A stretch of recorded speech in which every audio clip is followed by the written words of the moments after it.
Assalamualaikum warahmatullahi wabarakatuh.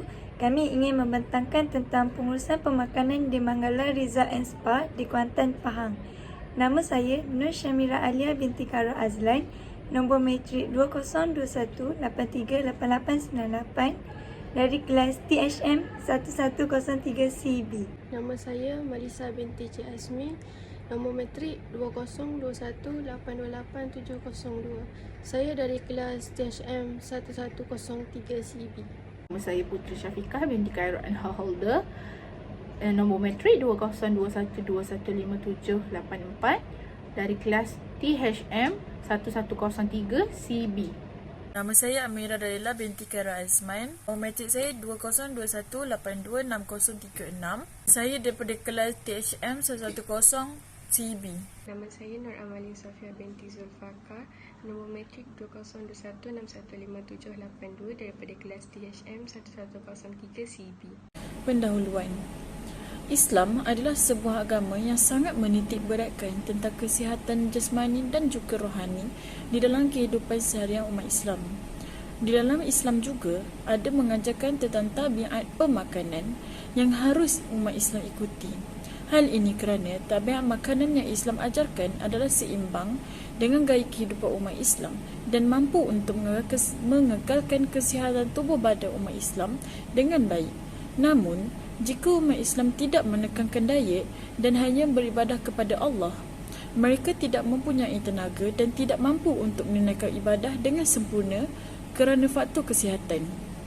Dengan ini, umat Islam haruslah mengimbangkan pemakanan diet dan ibadah supaya dapat menjadi umat Islam yang patuh dengan perintahnya.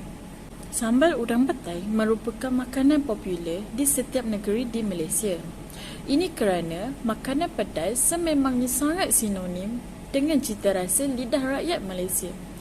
Lazim dihidangkan dengan menu sehari-hari. Makanan jenis itu menjadi kegemaran kerana mampu menambahkan lagi kepuasan dan melengkapkan sajian yang dimakan. Selain itu, antara menu yang paling popular di Manggala Resort dan Spa ialah sambal udang petai. Ia datang dengan porsi yang besar dan dikenali sebagai hidangan utama. Tambahan pula, sambal udang petai digemari ramai oleh kerana mempunyai rasa yang sedap dan unik. Walaupun petai bukan diminati semua, tetapi ianya adalah satu kenikmatan dan mempunyai rasa yang sangat unik dan mempesonakan. Di samping itu, hidangan ini mempunyai banyak khasiat dan manfaatnya untuk kesihatan tubuh badan. Dalam menyediakan sesuatu hidangan, pasti terdapat beberapa masalah yang akan dihadapi organisasi berkaitan. Dari masalah yang dihadapi sebelum menyediakan sambal udang petai yang merupakan menu popular bagi Manggala Resort dan Spa adalah kesukaran untuk mendapatkan bahan yang utama iaitu udang. Hal ini kerana udang akan muncul mengikut musimnya. Oleh itu, menu ini juga hanya akan disediakan apabila tiba musim udang, dan sambal udang petai sudah menjadi salah satu menu yang popular di Manggala Resort dan Spa walaupun bahannya sukar untuk didapati. Seterusnya, selain sukar untuk mendapatkan bahan, harga udang yang tinggi juga merupakan salah satu masalah yang dihadapi oleh organisasi tersebut. Bukan itu sahaja, malah udang yang digunakan oleh organisasi tersebut juga adalah bersaiz sederhana dan ianya sedikit sukar untuk memastikan udang yang bersaiz sama untuk menyediakan menu tersebut. Bahan ini juga menjadi terhad disebabkan masalah udang yang tidak kesemuanya segar. Hal ini agak menyukarkan organisasi berkaitan jika terdapat udang yang tidak segar. Walau bagaimanapun, selain daripada udang, bahan lain yang agak sukar didapati juga adalah petai.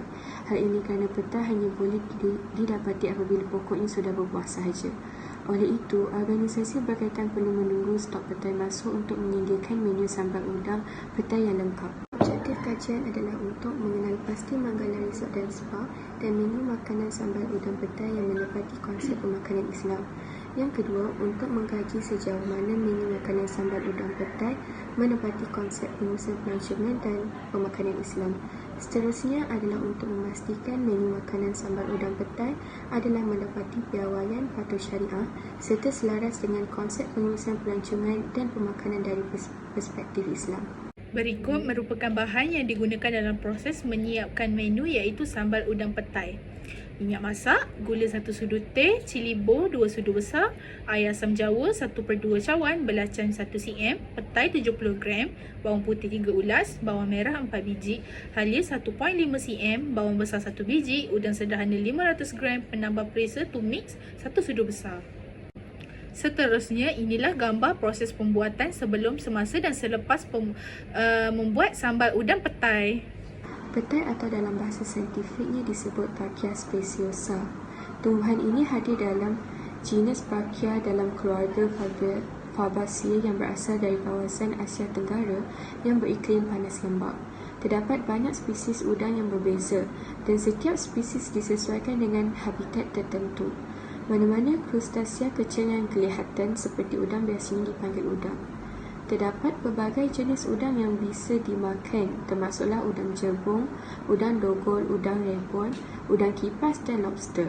Seterusnya, menurut kajian, udang memang makanan laut yang berkhasiat dan selalu dijadikan sebagai pilihan makanan yang popular. Selain rasanya yang lazat, makanan laut ini juga mengandungi banyak nutrisi yang baik untuk kesihatan manusia. Hal ini dikatakan demikian kerana udang mempunyai kandungan protein, vitamin, mineral dan asam lemak omega 3 yang tinggi. Makanan ini semua mampu memberi zat yang baik kepada tubuh badan manusia dan ianya juga halal. Sambal udang petai adalah menu yang diinovasi daripada menu originalnya, iaitu sambal petai. Sambal petai asalnya adalah makanan yang hanya berasaskan petai dan sambal tumis, dan petai adalah merupakan bahan utama dalam menu tersebut. Di Manggala Resort dan Spa, sambal udang petai telah menjadi hidangan popular kerana penambahan udang di dalam menu tersebut yang menambah rasa yang lebih enak dan memberi kelainan daripada menu asalnya. Ianya juga sesuai dan lebih enak dimakan bersama nasi panas. Walaupun tidak banyak penambahan dari menu asalnya, namun dengan menambah udang di dalam menu tersebut, ianya cukup untuk mengubah rasa berlainan dalam menu tersebut. Dan menu tersebut berjaya menjadi menu terkenal di Manggala Resort dan Spa walaupun dihidangkan mengikut waktu tertentu. Terdapat kekurangan menu ini kepada golongan yang alergik kepada udang. Manfaat sambal udang petai kepada masyarakat. Kebaikan udang sambal petai kepada masyarakat adalah ia memberi manfaat dari segi kesihatan selain mempunyai rasa yang enak dan sedap. Antara kebaikan udang sambal petai ialah biji petai yang digunakan dalam udang sambal petai itu juga berpotensi untuk mencegah penyakit kanser. Hal ini kerana biji petai mempunyai aktiviti anti-tumor yang tinggi dan boleh melawan sel kanser. Kajian yang dijalankan juga mendapati bahawa pengambilan biji petai yang mentah mampu mencegah kejadian kanser esofagus. Seterusnya, bahan utama yang digunakan dalam udang sambal petai ialah udang. Udang adalah sumber protein yang sangat baik dan berkualiti tinggi. Di samping itu, ia juga mengandungi beberapa vitamin dan mineral yang menggalakkan kesihatan yang baik. Selain rendah kalori dan tidak mengandungi karbohidrat, udang menyediakan sejumlah besar vitamin B12, B6 dan niacin. Tambahan itu, kebaikan sambal udang petai ini dapat membantu menghasilkan tenaga. Petai juga baik untuk kesihatan jantung memandangkan ia mampu mengawal tekanan darah. Hal ini kerana petai mempunyai kalium yang tinggi namun rendah garam yang boleh membantu menurunkan tekanan darah tinggi sekaligus mengelakkan serangan penyakit jantung. Kesimpulannya, mengambil pemakanan yang seimbang dapat mengekalkan kesihatan tubuh badan dan mampu untuk melakukan ibadah dengan baik. Pemakanan yang baik adalah makanan yang bersih dan halal. Selain itu, makanan yang sihat dapat memberi kesan kenyang yang lebih lama berbanding makanan lain seperti makanan ringan yang tidak mempunyai sebarang khasiat dan tidak dapat memberikan kesan kenyang yang lebih lama berbanding makanan sihat. Makanan sihat adalah makanan yang mempunyai khasiat yang pelbagai seperti daging, ulam-ulaman dan buah-buahan. Pemakanan yang sihat juga dapat memberikan kesan yang baik kepada umat Islam kerana lebih mudah untuk melakukan perintahnya dengan lebih sempurna dan juga dapat menyebarkan dakwah Islam dengan baik tanpa sebarang masalah. Umat Islam juga perlu ingat bahawa pemakanan yang bersih dan sihat adalah sebuah perkara yang perlu dititik beratkan agar hidup lebih tenang dan sihat untuk melakukan ibadah tanpa rasa was-was terhadap kebersihan di sekelilingnya. Berikut merupakan rujukan yang diperoleh oleh kami dalam menyiapkan kertas kerja CTU 265. sahaja pembentangan kertas kerja daripada kumpulan kami. Sekian, terima kasih. Assalamualaikum warahmatullahi taala wabarakatuh.